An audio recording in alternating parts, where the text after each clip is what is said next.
सत्ता को पाने के लिए कोई भी दांव आजमाया जाएगा, तो ये अब 24 के लिए शुरू हो गए।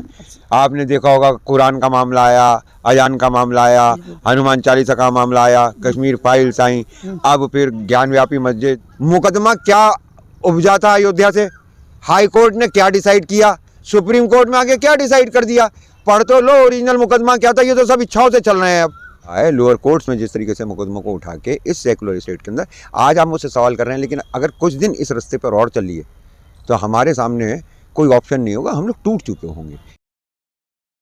वकील साहब, ज्ञान व्यापी मस्जिद का मुद्दा बहुत गरमाया हुआ, क्या कहेंगे उसको, कैसे देखते हैं आप उसको? देखिए, ये तो आप ऐसे मानकर चलें कि ये तो कंटिन्यूस चलना है, क्योंकि अब 2024 भारत के अंदर राजनीति ही सब कुछ हो गई है और सत्ता को पाने के लिए कोई भी दांव आजमाया जाएगा, तो ये अब 24 के लिए शुरू हो गए। आपने देखा होगा कुरान का मामला आया, अजान का मामला आया, हनुमान चालीसा का मामला आया, कश्मीर फाइल्स आई, अब फिर ज्ञानव्यापी मस्जिद, ताजमहल, विष्णु स्तंभ, तो ये सब प्रोग्राम चलते रहेंगे। ये भारत जो है विनाश काले विपरीत बुद्धि का शिकार है। आज की रिपोर्ट है वकील साहब की, ज्ञान व्यापी मंदिर में, मस्जिद में जो अवशेष मिले हैं, आज मीडिया में खबरें चल रही हैं कि अवशेष मिले हैं आज तहखाने में। किसने बताया है? मीडिया बता रही है। मीडिया किसके कब्जे में है? अरे वहाँ जो अडानी और अंबानी के कब्जे। सुन लीजिए, जो ग्राउंड, सुन लीजिए, हम ग्राउंड रियलिटी आपको बता रहे हैं।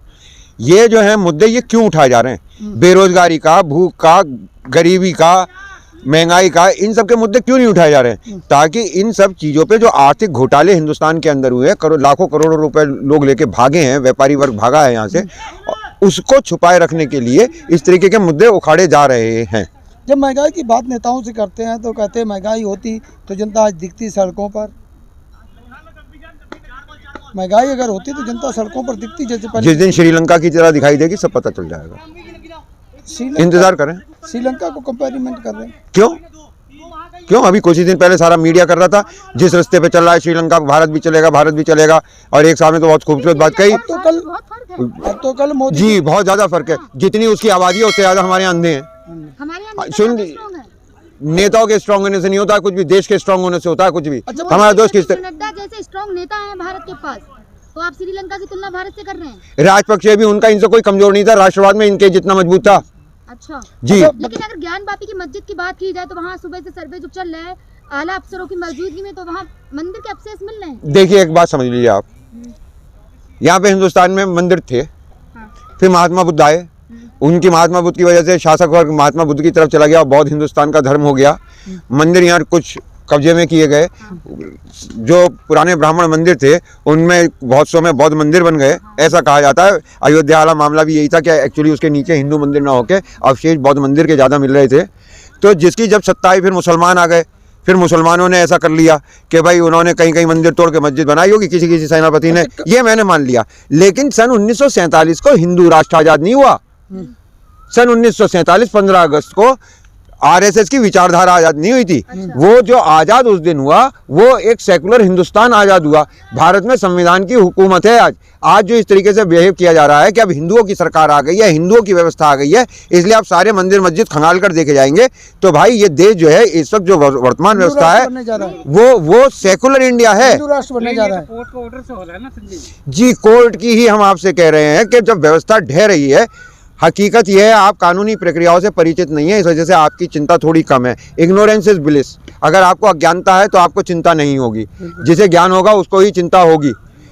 मुकदमा क्या उपजा था अयोध्या से, हाई कोर्ट ने क्या डिसाइड किया, सुप्रीम कोर्ट में आके क्या डिसाइड कर दिया, पढ़ तो लो ओरिजिनल मुकदमा क्या था। ये तो सब इच्छाओं से चल रहे हैं। अब सुप्रीम कोर्ट ने यह करा, नहीं हम तो जनता की बहुमत के हिसाब से कर लेंगे, पा लिया इनाम रंजन गोगोई ने। तो मेरे दोस्त, कानूनों का पालन कराने के चक्कर में न्याय की हत्या कर दी गई। तो जो 1991 का एक्ट है उसमें ये कहा गया था कि किसी भी पुराने इमारत उसको नहीं छेड़ा जाएगा। हम अपनी लिखी हुई खुद ही कहाँ मान रहे हैं।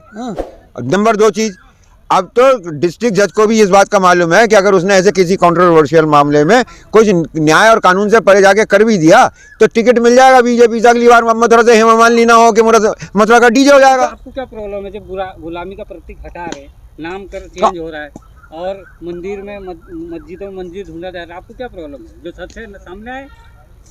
मैंने फिर आपसे कहा इस वक्त कोई मनुवाद की, कोई ब्राह्मणवाद की, किसी गीता की, किसी की सरकार नहीं है। इस वक्त सेकुलर स्टेट है, संविधान चलेगा। आपको लगता है कोर्ट को भी नहीं पता कि यहाँ पे अरे भाई कोर्ट की, मैं आज मुझे सुबह एक साहब ने इस बात पे धमकी दी कि हम तुम्हारे खिलाफ कोर्ट चले जाएंगे। मैंने कहा बिल्कुल सबसे पहले चले जाओ, ताकि मैं कोर्ट में जाके कोर्ट को ये बता सकूं कि ये लिस्ट रखी है मेरे पास, इनमें पढ़ लो, ये तुमने फैसले क्या करे। तुम्हें क्या मालूम है अंदर क्या हो रहा है? तुम सोचते हो अंदर इलाज चल रहा है, पोस्टमार्टम के तो मैं 50 केस तुम्हें दे दूंगा, जिसमें तुम ये कहोगे कि कानून का पालन करने के चक्कर में इन्होंने न्याय की हत्या कर दी है। कैसे पहुंचते हैं हमारी हायर जुडिशरी में लोग? अब तुम्हें मालूम है चिंता इसी बात की हो रही है कि हेमा मालिनी तो पहुंच गई, रन बनाने वाले पहुंच गए संसद में, तेल बेचने वाले पहुंच गए संसद में। जुडिशरी के अंदर क्या हालत है?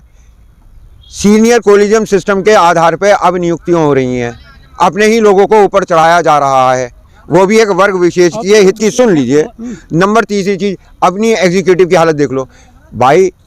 अब तो आईएएस भी कॉर्पोरेट सेक्टर के लेटरल एंट्री से सीधे सेक्रेटरी तक पहुंच रहे हैं। आप एक वकील होकर जुडिशरी पर उंगली उठा रहे हैं। क्यों साहब? मैंने क्या शपथ ग्रहण कर रखी है कि काला कोट पहनूंगा तो मैं न्याय को छोड़ के जज साहब को महान बताने लगूंगा?